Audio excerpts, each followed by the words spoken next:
आता पाहूया टॉप 9 राजकीय बातम्या। राज्यात एफडीएकडून उत्तम कारवाई सुरू। एफडीएची कारवाई सुरूच राहील। एफडीएकडून सुरू असलेल्या कारवाईबाबत मला आनंद आहे। मुख्यमंत्री फडणवीसांकडून अन्न औषध विभागाच्या कारवाईचं कौतुक। वंदे मातरमच्या सामूहिक गायनात अडथळा आणल्याचा आरोप करत सोनिया गांधी, राहुल गांधी आणि मल्लिकार्जुन खरगेंविरोधात तक्रार। भाजपचे नगरसेवक नंदलाल गवळींची तक्रार। कार्यक्रमातील व्हिडिओच्या आधारे कारवाईची मागणी।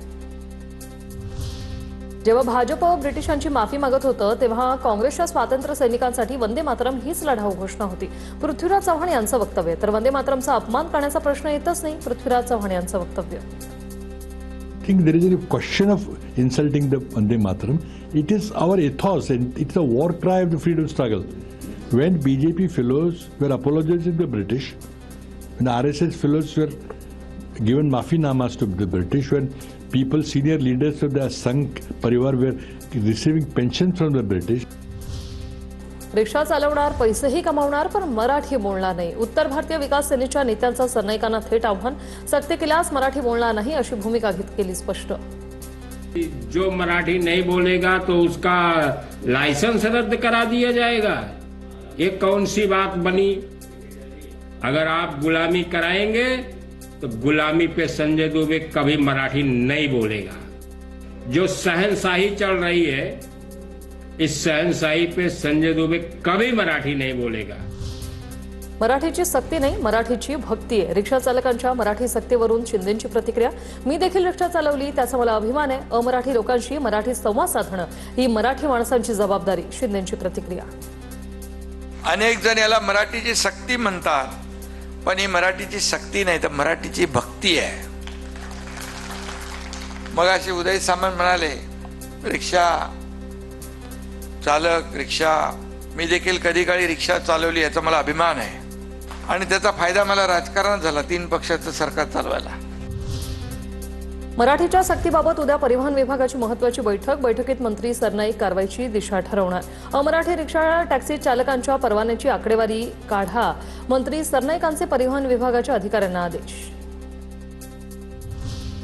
सीजेपीचे संस्थापक अभिजित दिपके हिंगोलीतील लिंबाळा मक्ता गावात। दिपकेंचा लिंबाळा मक्ता गावातील नागरिकांसोबत संवाद। राजकारणात नसतानाही आम्ही महिनाभरात बदल घडवला। आंदोलनाबाबत दिपकेंची प्रतिक्रिया।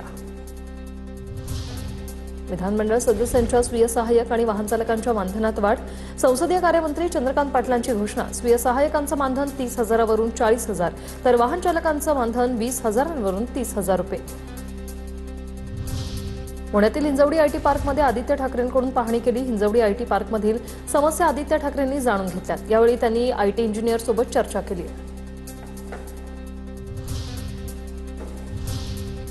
आता बघूया राष्ट्रीय घडामोडी। 21 ऑगस्टला केंद्रीय मंत्रिमंडळाची विस्तार होण्याची शक्यता आहे। सूत्रांची माहिती, या मंत्रिमंडळात विस्ताराकडे संपूर्ण देशाचं लक्ष लागलेलं आहे। विनोद तावडे यांच्यावर भाजपकडून मोठी जबाबदारी। विनोद तावडेंची उत्तर प्रदेश विधानसभा प्रभारीपदी नियुक्ती। आगामी उत्तर प्रदेश विधानसभा निवडणुकांच्या पार्श्वभूमीवर निर्णय। सुधीर मुनगंटीवार यांनी विनोद तावडेंची भेट घेतली। मुनगंटीवारांकडून तावडेंना नव्या जबाबदारीसाठी शुभेच्छा। भारतीय जनता पक्षाच्या राष्ट्रीय महामंत्रीपदी पुन्हा एकदा नियुक्त झाल्याबद्दल शुभेच्छा दिल्या। देशातील 776 खासदारांपैकी 326 खासदारांविरोधात फौजदारी गुन्हे दाखल। देशातील 28 राज्यांपैकी 14 राज्यांच्या मुख्यमंत्र्यांविरोधातही फौजदारी गुन्हे दाखल। सुप्रीम कोर्टात दाखल करण्यात आलेल्या प्रतिज्ञापत्रात ही माहिती। अयोध्या राम मंदिर दानचोरी प्रकरणात चंपतराय आणि अनिल मिश्रा यांना क्लीन चिट। उत्तर प्रदेश सरकारने स्थापन केलेल्या एसआयटीचा अंतिम अहवाल सादर झालाय। अहवालात दोघांनाही क्लीन चिट देण्यात आली। दोघांचंही नाव एसआयटीच्या अंतिम अहवालात नाही। 16 ऑक्टोबरला पंतप्रधान नरेंद्र मोदी बारामती दौऱ्यावर येणार। मोदींच्या हस्ते विद्याप्रतिष्ठान प्रेरणास्थळ वास्तूचं उद्घाटन होणार आहे। स्वतः शरद पवारांनी दिली माहिती।